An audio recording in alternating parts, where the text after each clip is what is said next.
Kanye West is running for president. Whoa. It is official. Now, by the way, I don't know how many of you remember this, but he actually ran for president the last time around, too. Quickly forgotten. So, you know, at the time, remember, there was a whole very liberal freak out about, like, Kanye's going to take votes from the Democrats, and this is terrible. And then, the whole thing just instantly collapsed, and he won, like, 3 votes. So do you want to know? Okay. Do you want to know the real number? Well, do you know the real number? Let me ask you, because I think I brought it up the other week. I don't know if it stuck with you, though. Yeah, we looked it up the other day. What was it, 50,000 people? 60,000 people. A dude who's like one of the most well-known musical artists in the country. 60, that if I did a bullshit fake write-in campaign, I would get more than that. Yeah. I have no doubt about it. Yeah. How embarrassing is that? That's really fucking embarrassing. It's really all right, so let me tell you. Remember, there was a lot of crying. It's talking about, like, oh my God, yeah.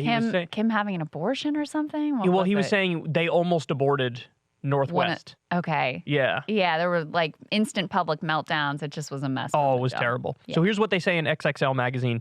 Kanye West is putting his hat in the ring for the upcoming 2024 U.S. presidential election. On Sunday, November 20th, video surfaced of Kanye West at one of his offices being followed around by a videographer. In the first clip, Ye is with alt-right political commentator Milo Yiannopoulos. Oh my God. Quote. It's too perfect. Quote, "This is Milo right here, working on the campaign," Ye says in the video. Is that an announcement? Kanye asks as they both laugh. "I guess it is," Yiannopoulos replies. "Thanks, I accept." Later in the video, Ye is showing the cameraman some new merch. One item says Ye 24 on it, prompting the man behind the camera to ask, "So you are running?" "Yes," Kanye West answers with a laugh. "It's simple, because ain't nobody can tell me, you should say this, you shouldn't say that. It's just we're moving toward the future." See, this is okay. Clearly, he's in the midst of a bipolar episode, right? Yes. Clearly, he's manic, and he's going through that at the moment.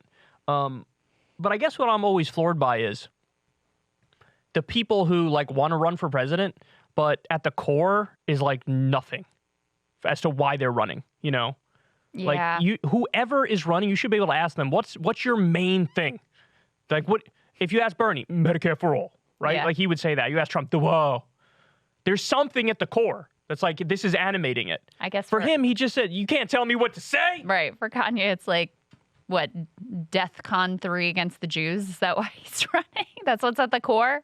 Yeah, he's going to, in his launch speech, he's going to be like, "Ich den von Schlagen, Flaggen, Newton, Fluten." That's my Hitler impression. It's your Kanye doing Hitler impression. Yeah, exactly.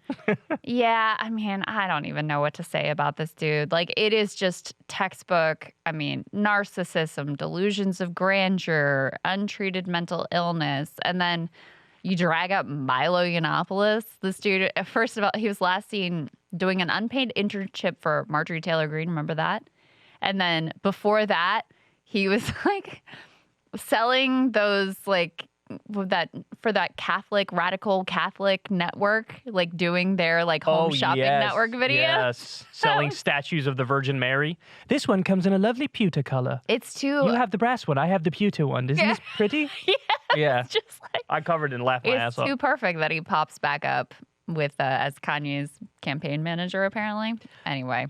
So apparently Ye's campaign in 2020, I didn't know this, was marred by multiple pump fakes and accusations of misconduct, which included accepting donations from minors and reports of election fraud.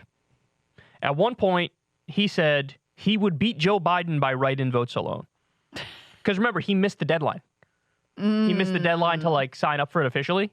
That's right. Which is hilarious. That's like if I was running for president, right? Oh, fuck, it was last week. God damn it, I missed the thing. But here's how you know he is actually mentally ill is he really thinks he could win.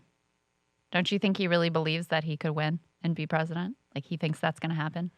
Yeah. If you watched his Drink Champs podcast, if you watched him talk to Lex Friedman, yeah, he truly thinks of himself as a genius and a brilliant mind, and he's changing the world. And it's crazy to watch. It's crazy to watch. And the nature of how unhinged the comments have been about Jewish people, Yeah. Take Kyrie Irving, for example. He watched that movie, that documentary. Yeah. It was called Hebrews to Negroes. I think it was called. Something like that. And basically, you know, the argument is that's not a factual documentary. It's a one-sided documentary that's all from this perspective of the Black Hebrew Israelites. And so he watched that and he kind of thought it was more like historic.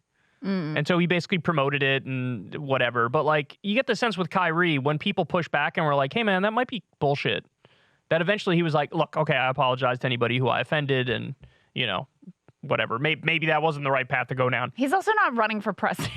True. Yeah. But with Kanye, it was like, he just kept digging himself a hole that was deeper and deeper and deeper and getting more and more unhinged, to the point where he was on Drink Champs and he said, I want to make a young Jewish boy go up to his Jewish dad and say, Daddy, what did we do wrong? Right. You know, there was a report that people in his inner circle were like, he praises Hitler all the fucking time. In apparently that very famous 2018 TMZ interview, where, remember, he said the famous thing about slavery's a choice, something along those lines. Like, it's a mindset. Yeah. Apparently they cut out of that interview him saying, I love the Nazis and Hitler. The TMZ, like, covering for him a little bit there. I guess. All kinds of people covering for him. I mean, that was also notable about the Tucker Carlson interview that sort of like kicked off this whole round of whatever the hell he's been doing. That it came out that I guess somebody on Tucker's staff must have leaked it, or some other Fox News person who had access to the full interview and could see what had been cut. Like, they tried to protect him there too. They cut out the worst stuff, the most unhinged stuff, the stuff that was just like blatantly, undeniably anti-Semitic. They cut out as well. So yeah, but since then there has been no ability to cover up exactly what's going on. It's not like it's borderline. Like, it's repeated. No. It's overt. It's direct. There's no argument in favor of it. But, yeah, apparently it's Milo Yiannopoulos. Keeping up with them. Take your medicine, Kanye. Please, for the love of God, take your medicine. Everybody wants him to be back mentally. You know, everybody wants him to be in the studio pumping out bangers. Well, and this is why I don't, you know, some people, when they talk about, like, well, he's mentally ill, it's like meant as a cover. Like, you know, you've made choices that, like, you chose not to take medicine even after you were diagnosed and had the ability to make different choices. So I don't feel bad for him. Yeah, you're a 40-something-year-old man. Take your fucking medicine. You should need somebody to babysit you in order to get that done, you know? Indeed. If you want to see me and Crystal Ball interview legends like Noam Chomsky, Cornel West, and more, subscribe to Crystal, Kyle, and Friends on Substack. $5 a month gets you the video version a day early. Remember, we take 0 ad dollars for this podcast. Or you can sign up on Substack for free and get the audio version a day later. Link in the video description box below.